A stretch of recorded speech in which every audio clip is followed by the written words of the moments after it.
वहीं रुक करेंगे अगली बड़ी खबर की ओर। निर्वाचन आयोग प्रदेश में मतदाता सूचियों के एसआईआर लागू करने की तैयारी कर रहा है। इस सिलसिले में आयोग राज्यों के अधिकारियों के साथ बैठक कर रहा है, जिसमें एसआईआर नीति पर चर्चा होगी। बिहार के अनुभव साझा किए जाएंगे। आयोग ने कहा कि बिहार के बाद एसआईआर पूरे देश में लागू किया जाएगा। ऐसे संकेत माने जा रहे कि ये प्रक्रिया इस साल के अंत में असम, केरल, पुडुचेरी, तमिलनाडु और पश्चिम बंगाल में 2026 में होने वाले विधानसभा चुनाव से पहले शुरू हो जाएगी। आपको बताते चले कि इस गहन पुनरीक्षण का मुख्य उद्देश्य विदेशी अवैध प्रवासियों के जन्मस्थान की जांच करके उन्हें बाहर निकालना है। देश भर में लागू होगा एसआईआर। आपको बता दें कि चुनाव आयोग का बड़ा फैसला लिया गया। निर्वाचन आयोग का बड़ा फैसला, बिहार के बाद पूरे देश में लागू किया जाएगा एसआईआर। अवैध प्रवासियों के जन्मस्थान की जांच करके उन्हें बाहर निकालना होगा। तमिलनाडु और पश्चिम बंगाल विधानसभा चुनाव से पहले जो है पूरे देश में एसआईआर लागू करने की बात की जा रही है। निर्वाचन आयोग ने बैठक में यह बड़ा फैसला किया है। देश भर में लागू होगा एसआईआर। साल के अंत तक इसकी प्रक्रिया भी शुरू हो जाएगी। इलेक्शन कमीशन की बैठक में जो है ये फैसला लिया गया। दिल्ली में मुख्य चुनाव आयुक्त तो ज्ञानेश कुमार सहित इलेक्शन कमीशन के सीनियर अधिकारियों को राज्य चुनाव निर्वाचन अधिकारियों के साथ मीटिंग जारी है। इसमें देश भर से वोटर्स लिस्ट के स्पेशल इंटेंसिव रिवीजन यानी वोटर वेरिफिकेशन कराने की तैयारियों को लेकर चर्चा की जा रही है। आयोग ने कहा है बिहार के बाद पूरे देश में एसआईआर को लागू किया जाएगा। इस साल के अंत में असम, केरल, पुडुचेरी, तमिलनाडु और पश्चिम बंगाल में 2026 में होने वाले विधानसभा चुनावों से पहले ये शुरू हो सकती है। इसका मकसद जन्मस्थान की जांच करके अवैध प्रवासियों को बाहर निकालना है। दिल्ली में मुख्य चुनाव आयुक्त तो ज्ञानेश कुमार सहित इलेक्शन कमीशन के सीनियर अधिकारियों ने बैठक की। राज्य चुनाव अधिकारी भी इस मीटिंग का हिस्सा रहे। इसमें देश भर में वोटर लिस्ट के एसआईआर यानी वोटर वेरिफिकेशन कराने की तैयारियों को लेकर चर्चा की। आयोग ने कहा बिहार की बात पूरे देश में लागू किया जाएगा स्पेशल इंटेंसिव रिवीजन। तमिलनाडु और पश्चिम बंगाल में 2026 में होने वाले विधानसभा चुनावों से पहले इसकी प्रक्रिया शुरू हो जाएगी। इसका मुख्य उद्देश्य जन्मस्थान की जांच करके अवैध प्रवासियों को देश से बाहर निकालना। इलेक्शन कमीशन की राज्य अधिकारियों के साथ बैठक, देश भर में वोटर्स वेरिफिकेशन कराने पर चर्चा। निर्वाचन आयोग ने बड़ा फैसला लिया है। बिहार चुनाव के बाद जो है देश भर में स्पेशल इंटेंसिव रिवीजन को लागू किया जाएगा। इस साल के अंत तक जो है इसकी प्रक्रिया शुरू हो जाएगी। ये प्रक्रिया इस साल के अंत में असम, केरल, पुडुचेरी, तमिलनाडु और पश्चिम बंगाल में होने वाले विधानसभा चुनावों से पहले शुरू हो जाएगी। आपको बताते चले इस गहन पुनरीक्षण का मुख्य उद्देश्य विदेशी अवैध प्रवासियों के जन्मस्थान की जांच करके उन्हें देश से बाहर निकालना है। लगातार जो है इस पर एसआईआर को लेकर विपक्ष हमलावर हो रहा है। दिल्ली में आज फिर से चुनाव आयुक्त ने बैठक की, जिसमें राज्य चुनाव अधिकारियों की मौजूदगी रही। इसमें देश भर में वोटर लिस्ट के स्पेशल इंटेंसिव रिवीजन यानी वोटर वेरिफिकेशन कराने की तैयारियों पर चर्चा हुई। चुनाव आयोग ने कहा कि बिहार की बाद इसे पूरे देश में लागू किया जाएगा। इस साल के अंत में असम, केरल, पुडुचेरी, तमिलनाडु और पश्चिम बंगाल में 2026 में होने वाले विधानसभा चुनावों से पहले यह प्रक्रिया इसकी शुरू की जाएगी। इसका मुख्य मकसद जन्मस्थान की जांच करके अवैध प्रवासियों को देश से बाहर निकालना है। निर्वाचन आयोग की बैठक में यह फैसला लिया गया है, जिसमें एसआईआर को बिहार विधानसभा चुनाव के बाद जो है पूरे देश भर में लागू कर दिया जाएगा। वह इसको लेकर लगातार सियासत बयानबाजी भी तेज हो रही है। एसआईआर को लेकर विपक्ष लगातार हमलावर हो रहा है। वहीं विपक्ष की ओर से जो है एसआईआर को लेकर बिहार में वोटर अधिकार यात्रा भी शुरू की गई थी, जिसका समापन 1 सितंबर को हो चुका है। इस बीच इलेक्शन कमीशन की राज्य अधिकारियों के साथ बैठक हुई, जिसमें फैसला लिया गया कि देश भर में वोटर वेरिफिकेशन करा दिए जाएंगे। देश भर में लागू किया जाएगा एसआईआर। बिहार विधानसभा चुनाव के बाद जो है एसआईआर को पूरे देश में लागू किया जाएगा। दिल्ली में मुख्य चुनाव आयुक्त ज्ञानेश कुमार सहित इलेक्शन कमीशन के तमाम सीनियर अधिकारियों की मौजूदगी में ये फैसला लिया गया एसआईआर को पूरे देश में लागू करने की तैयारी जो है इलेक्शन कमीशन कर रहा है।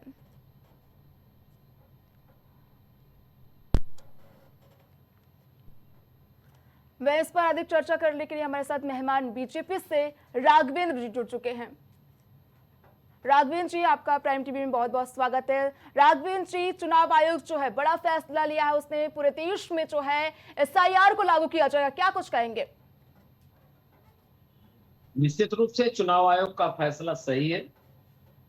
चुनाव आयोग अगर फैसले लेता है तो देश हित में और न्याय हित में और जनता के हित में हो। एक स्वायत्त संस्था है जी। और देखिए, इन लोगों ने जो भय और दूषित वातावरण फैला रखा है जी। उसका ये द्योतक है कि ये अच्छे कार्यों की सराहना करना नहीं जानते, ये अच्छे कार्यों की बुराई करना जानते हैं, क्योंकि ये खुद ही बुरे हैं। जी। तो इस वजह से जो इनका आलम है वो बुरे के साथ बुरा ना हो और अच्छे के साथ अच्छा ना हो, ये चाहते हैं। इसी वजह से जो विरोधात्मक व्यवस्था करते हैं वो इसीलिए करते हैं। एसआईआर का लागू होना, आप ये बताइए कि आपके घर में कोई घुस आए तो उसको आप बाहर निकालेंगे कि नहीं निकालेंगे, ये बताइए। मैं आपसे प्रश्न करता हूं कि कोई घर में जबरियन घुस आया, हमारे घर का मेहमान बनकर आया और हमारे यहाँ बस गया, जी। तो उसको निकालना बनता ही बनता है। तो इसमें गलती कहाँ से हुई? क्या जो खामी हुई उसको हम दूर कर रहे हैं और देश को आगे बढ़ने के लिए, हम अपने बीच के लोगों को आगे लाने के लिए, अपने देश में स्वच्छंद चुनाव कराने के लिए ये प्रक्रिया लाते हैं। और ये प्रक्रिया इसीलिए लाई गई है। अब चुनाव आयोग ने इसे लागू कर दिया तो अच्छा ही है, इसमें खराब क्या है? विपक्ष जो लगातार संसद में भी सदन में भी जो है हमलावर हो रहा था एसआईआर को लेकर। बिहार में राहुल गांधी ने इसको लेकर वोटर अधिकार यात्रा भी निकाली थी, इस पर क्या कुछ कहेंगे राघवेंद्र जी? वोटर का अधिकार तो है ही है। वोटर अधिकार यही क्षेत्र में तो आता है। वोटर अधिकार यात्रा उन्होंने निकाली। इस यात्रा के पीछे उनका मंशा क्या है, वो चाहते क्या है? और राहुल गांधी को अपने भाषणों को बोलने में आप उनको भाषणों को आप देखिए कि आप उनको रिवाइंड करके देखिए तो आपको पता चल जाएगा कि वो क्या बोलते हैं, क्या कहते हैं और क्या करते हैं, और जनता उनकी बात को कितना भारी में और कितना हल्का लेती है। ये निश्चित रूप से उनकी वोटर अधिकार यात्रा, अरे भाई वोटर का अधिकार है तो उसके लिए यात्रा निकालने की क्या जरूरत? जी भाई वोटर का अधिकार है वोट देना, लेकिन अपने यहाँ के जो लोग हैं वही तो वोट दे सकते हैं कि बाहर से आया हुआ कोई भी व्यक्ति वोट का अधिकार हथिया सकता है? ऐसा नहीं हो सकता। ये भारतवर्ष की प्रक्रिया है। भारतवर्ष का चुनाव आयोग इस प्रक्रिया को कर रहा है और भारतवर्ष की इस चुनाव प्रक्रिया में सभी लोगों को सहयोग करना चाहिए, सहयोगात्मक दृष्टिकोण होना चाहिए। देश में स्वच्छंद और निष्पक्ष रूप से चुनाव होने चाहिए, उसी प्रक्रिया का ये अंग है। ठीक है और इसी वजह से इसको लागू किया जा रहा है। ठीक है राघवेंद्र जी। वहीं हमारे साथ कांग्रेस से शैलेश सिंह जुड़ चुके हैं। शैलेश जी, आपका स्वागत है प्राइम टीवी में। बीजेपी कह रही है वोटर अधिकार यात्रा जो आपने निकाली है वो सही यात्रा नहीं है, इस पर क्या कुछ कहेंगे आप? शैलेश जी, सोचता है कि उनकी चोरी पकड़ी ना जाए। और वोट अधिकार यात्रा ये है कि वोटरों का नाम, जो लोग जिंदा हैं जी, अभी एक बूथ पे ऐसा हुआ कि 200 मतदाताओं का नाम जो है 180, सॉरी 200 नहीं, 180 मतदाताओं का नाम मरे हुए लिस्ट में शामिल कर दिया गया जी, जबकि वो जिंदा है।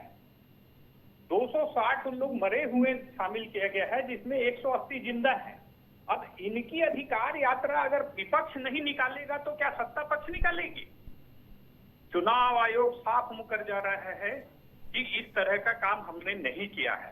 उनको दिखाने के लिए, उनको बताने के लिए, उनको दर्शाने के लिए हमने स्पष्ट निकाला वोट चोरी का यात्रा, और वो स्वतः सफल रही है। लोग स्वतः स्फूर्त उस यात्रा में आए और उस यात्रा की भीड़ से ये लोग घबरा चुके हैं।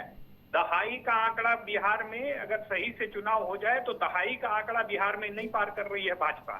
इनका तो सारा लुटिया डूब चुका है। वोट चोरी से इन्होंने महाराष्ट्र में सरकार बनाई, वोट चोरी से इन्होंने दिल्ली में सरकार बनाई, वोट चोरी करके इन्होंने जाकर के मध्य प्रदेश में सरकार बनाई। तो ये वोट चोर लोग तो चाहेंगे ही कि हम उनकी यात्रा ना निकाले, जनता का हक ना बोले। भाई हम तो जनता की हक की बात कर रहे हैं, हमने तो कुछ नहीं कहा है। हम तो चाह रहे हैं कि जो वोटर आपने चोरी किया है उसको स्पष्ट रूप से मतदाता का अधिकार मिले। लोकतंत्र की चोरी है, लोकतंत्र की हत्या कर रहे हैं ये सब। जो जेन्युइन वोटर को मरा हुआ कह रहे हैं, अब ये लिस्ट में उनका नाम काटते हैं जहां से इनको वोट नहीं मिला। ये बूथ में वैसा करते हैं। एक पते में आप आज तक बता दीजिए कि किसी का आधार कार्ड अगर फर्जी बना है उसमें मकान नंबर है, मगर जाकर के वोटर में मकान नंबर 0 है। एक भी आधार कार्ड बता दे चुनाव आयोग कि हाँ हमने ऐसा बनाया है या केंद्र सरकार ऐसा बनाया है जिसमें मकान संख्या हमने 0 लिखा है, तो स्पष्ट दिख रहा है। भाई ट्रंप अमेरिका के राष्ट्रपति हैं, वोटर बन जाते हैं बिहार के। तो ये तो इनका है, ये तो चुनाव आयोग और ये दोनों मिल करके, भाजपा दोनों मिल करके काम कर रही है। स्वतः दिख रहा है, स्पष्ट दिख रहा है। अरे ट्रंप राष्ट्रपति है, आप राहुल गांधी से हलफनामा मांगते हैं, चुनाव आयोग क्या हलफनामा दे सकता है कि हाँ हमने जिन को बनाया है वो सही मतदाता है? चुनाव आयोग क्या है, हलफनामा जमा कर सकते हैं कोर्ट में? राघवेंद्र जी, शैलेश जी के सवालों का जवाब दीजिए। शैलेश जी, राघवेंद्र जी का जवाब सुन लीजिए। राघवेंद्र जी जवाब दीजिए, वोट चोरी का आरोप लगा रहे हैं। हास्यास्पद बात करते हैं कांग्रेस के प्रवक्ता, ये हास्यास्पद बात करते हैं और हास्यास्पद ही बने रहना चाहते हैं। इनके नेता की इसीलिए खिल्ली और हंसी उड़ाई जाती है कि ट्रंप को बताते हैं कि इंडिया में वोट देने का अधिकार होना चाहिए। क्या बात करते हैं कि किस तरीके की बात करते हैं, क्या इनकी सोच है, क्या इनकी धारणा है, और इसी अवधारणा के कारण कांग्रेस हाशिए पर चली गई है। इनका मना संतुलन पूर्ण रूप से बिगड़ चुका है। इसी वजह से ये इस तरीके की हवाई बातें करते हैं। जनता इस पर कतई विश्वास नहीं करती। जनता ने इनको हाशिए पर किया है और ये फिर हाशिए पर होने वाले हैं। अभी आपने सुना कि कांग्रेस के प्रवक्ता ने कहा अगर सही चुनाव हो जाए। अरे भाई, जब तुम जीत जाते हो तो चुनाव सही होता है, तुम हार जाते हो, तुम्हारी जमानतें जब्त हो जाती हैं, तुम्हारे लोग तुम्हारा साथ छोड़कर जाते हैं, तभी तुम कहते हो कि इसमें ये ईवीएम खराब हो गया, ये वोट अधिकार यात्रा निकालेंगे हम। किस तरीके की बातें करते हो? वोटों का हनन, वोटों का ध्रुवीकरण, वोटों के साथ बलात्कार तुम्हारे जैसे लोग करते रहे। तुम्हारी पार्टी के लोगों ने किया, बूथ लूटने का काम किया, बूथों के साथ खिलवाड़ करने का काम तुम लोग करते रहे। वो सब बंद हो चुका है। इसी वजह से तुम लोग ये इस तरीके के वातावरण तैयार करने की स्थिति में करते हो, लेकिन जनता तुम्हारे मंसूबों को कामयाब नहीं होने देगी। शैलेश जी जवाब दीजिए। वो कह रहे हैं, आप पर आरोप लगा रहे हैं कि आप जहां पर जीत जाते हैं वहां पर कुछ नहीं कहते हैं, वहां पर ईवीएम खराब नहीं होती है। देखिए ऐसा है कि जहां ये तो चाहते ही हैं कि 4 जगह हम जिता दें और 10 जगह हम जीत लें। यही तो वोट चोरी है। ये तो चोर का टैक्टिस होता है कि हम सभी घर में चोरी करेंगे तो बता सकते हैं कि हाँ चोरी किया है हमने, फलाना आदमी ने ही चोरी किया है। वो 4 घर इसलिए छोड़ देते हैं कि चोर ये बता सके। जो आज ये भाषा बोल रहे हैं यही भाजपाइयों की भाषा है, यही भाजपाइयों ने सिखाया है कि भाई 4 घर छोड़ दो, रोहानियों को वोट देने दे। मैं आपके तो वो वोट की सेंस आई है। रोहानिया बांग्लादेशी जो बाहर से आए हुए अप्रवासी लोग हैं, उनको हम वोट देने का अधिकार कैसे दे सकते हैं? ये बात यहाँ पर आती है। वो चीज नहीं होने देंगे, नहीं होने देंगे, नहीं होने देंगे। आप हमारी बातों में उत्तेजित मत होइए। जब आपको सही जवाब मिलता है तो आप लोग उत्तेजित होने लगते हैं, क्योंकि सही सुनना कोई सही जवाब आप लोग दे ही नहीं सकते, चूंकि आप सही नहीं है। जनता ने इसीलिए आपको हाशिए पर किया हुआ है। आप बिहार का चुनाव क्लीन स्वीप से हारने वाले हैं। आपका आप दहाई की बात करते हैं, आपका खाता भी नहीं खुलेगा वहाँ। आप देखते जाइए, आप कोई अधिकार यात्रा निकालिए, कुछ भी करिए, जनता मान चुकी है, जनता जान चुकी है, जनता पहचान चुकी है। आप जैसे आस्तीन के सांपों को जनता कतई नहीं आने देगी। ये विश्वास रखिए कि आप जनता के हितैषी नहीं, आप जनता के साथ दुर्व्यवहार करते हैं और जनता के वोटों पर आप रोटी सेक कर, राजनीतिक रोटी सेक राघवेंद्र जी, शैलेश जी की बात पूरी होने दीजिए। राघवेंद्र जी, आपको बोलने का मौका दिया जाएगा, पहले शैलेश जी की बात सुन लीजिए। शैलेश जी, अपनी बात पूरी करिए। देखिए, स्पष्ट है कि ये लोग इसी तरह से जब इनकी चोरी पकड़ी जाती है तो ये चिल्लाने लगते हैं। स्पष्ट तौर पे है कि अगर जनता का आवाज उठाना हमारे लिए, भाजपा के लिए हास्यास्पद है, तो हम हास्यास्पद बनने के लिए भी तैयार हैं, मगर विपक्ष की भूमिका है और हम स्पष्ट तौर पे जिनका हक मारा जाएगा जनता का, हमारा जो काम है उनका आवाज को उठाना, और हम जनता की आवाज बने हैं, उठाते रहे हैं, और हमने देश की सत्ता में 70 साल तक उनको आवाज उठाया है। और तभी आज दिखता है कि पाकिस्तान हमारे साथ आजाद हुआ। एक ही ब्रिटिश के हम लोग प्रतंत्र थे, अभी हम लोगों ने इसी आजादी ली, और आज भारत जो स्वर्णिम अक्षरों में लिखा जा रहा है वो कांग्रेस की देन है। IIT का नींव, IIM का नींव, ये सब कांग्रेस ने रखी है। यही स्पष्टता दिखाई देती है कि देश का विकास जो कांग्रेस ने किया है, और जिस तरह से देश को भाजपा ने बेचा है, चाहे वो HIL बेच दे, वो ONGC को बेच दे, ये बेचने के काम करते हैं। किसने लगाया था? बात करते हो आप देश के 70 साल तक देश को आपने लूटा, और जब लूटने के लिए जनता ने मना किया तो आपने DIR मीसा और इसके बाद आपातकाल लगाकर देश को आपात स्थिति में झोंकने का काम किया। ठीक है, शैलेश जी को जवाब देना चाहिए। वापस आऊंगी, पहले राघवेंद्र जी का जवाब सुन लेते हैं। देश बेचने लगा है तो जनता उनको उतारेगी ही, जब उतारेगी तो ये वोट चोरी का काम करने लगेंगे। आज नेपाल में इसी तरह का भ्रष्टाचार फैला हुआ था, और उस देश की स्थिति देख लीजिए। बांग्लादेश में इसी तरह का भ्रष्टाचार फैला हुआ था, उस देश की स्थिति देख लीजिए। तो अगर इसी तरह से वोट चोरी करते रहेंगे, लोकतंत्र की हत्या करते रहेंगे, तो जनता सड़क पर उतरेगी, और नेपाल के प्रधानमंत्री और गृह मंत्री जैसा हालत इनका भी होगा। जी शैलेश जी, ठीक है, राघवेंद्र जी जवाब दीजिए। देखिए, ऐसा है, नेपाल में क्या हुआ, इसके पीछे तह तक जाओ और समझो कि नेपाल में क्या हुआ। बहुसंख्यकों का असम्मान और जनता के प्रति आपका